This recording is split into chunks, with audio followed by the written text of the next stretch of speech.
ఈ వీడియోలో డిఈడి మొదటి సంవత్సరం పూర్వబాల్య దశ సంరక్షణ విద్యలో పాఠశాల సంసిద్ధత గురించి తెలుసుకుందాం. ప్రాథమిక పాఠశాలల్లో చేరడానికి పిల్లలకు కింది సంసిద్ధతలు అవసరమవుతాయి. 1. వ్యక్తిగత సాంఘిక సంసిద్ధత, మనోచలనేంద్రియాల సంసిద్ధత, విద్యా సంసిద్ధత. ఈ సంసిద్ధతలను పిల్లలలో పూర్వ పాఠశాల తన కార్యక్రమాల ద్వారా కలిగిస్తుంది. 1. వ్యక్తిగత సాంఘిక సంసిద్ధత.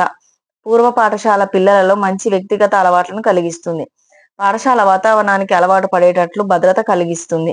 పిల్లలను ఉపాధ్యాయుడు ప్రేమించడం ద్వారా వారి అభిమానాన్ని చూరగొంటారు.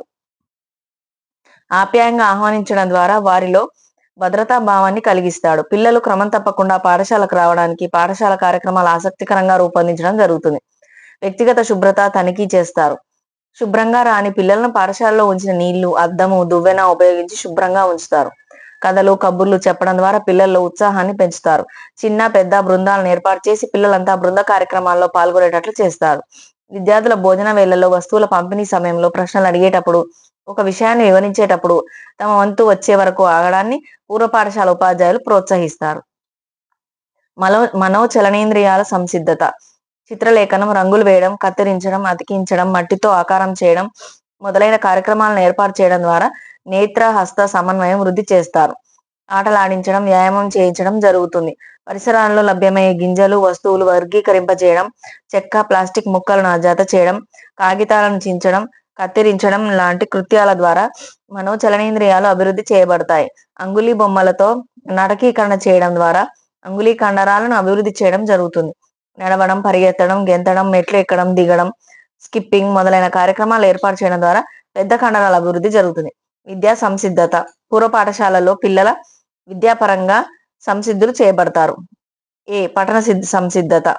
శబ్దాలను గుర్తించడం, ఉదాహరణకు క అనే అక్షరంతో ఆరంభమయ్యే వస్తువుల పేర్లు చెప్పమనడం మొదలైన శ్రవణ కీడల ద్వారా ధ్వని విచక్షణ చేయగలుగుతారు.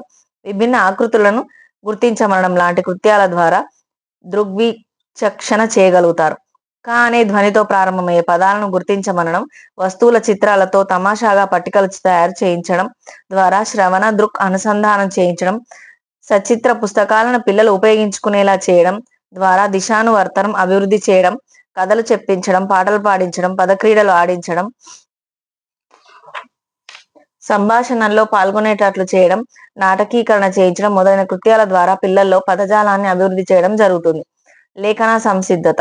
క్రేయాన్లతో, శుద్ధ ముక్కలతో గీతలు గీయించడం, తర్వాత పెన్సిల్, కలాన్ని వాడటం నేర్పించడం ద్వారా చేతివేళ్ల చలనాన్ని సమన్వయపరచగలగడం, చుక్కలను కలపడం, ఆకృతులను ట్రేస్ చేయడం ద్వారా చేతివేళ్ల చలనాన్ని నియంత్రించగలగడం, ఆకార రచన, ఆవృత ప్రదేశాలకు రంగులు వేయడం ద్వారా నేత్ర హస్త సమన్వయాన్ని సాధించడం, విభిన్న అక్షరాల ఆకృతులను విచక్షణ చేయగలగడం, ఎడమ చేతి నుంచి కుడికి దిశానువర్తనం నేర్పించడం జరుగుతుంది. ప్రాథమిక పాఠశాలలో పద్ధతి ప్రకారం లెక్కించడం నేర్పించడం ప్రారంభం కాకముందే పిల్లల్లో పై సామర్థ్యాలను, నైపుణ్యాలను పెంపొందించడం ద్వారా లేఖన సంసిద్ధతను కలిగించడం జరుగుతుంది. సంఖ్యాపర సంసిద్ధత.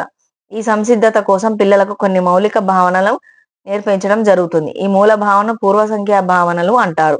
ఈ విధంగా పూర్వ ప్రాథమిక పాఠశాలల పిల్లలు వ్యక్తిగత సాంఘిక సంసిద్ధతను, మనోచలనేంద్రియాల ద్వారా విద్యా సంసిద్ధతను త్వరణం చేసి ప్రాథమిక పాఠశాలకు సంసిద్ధత పరుస్తాయి.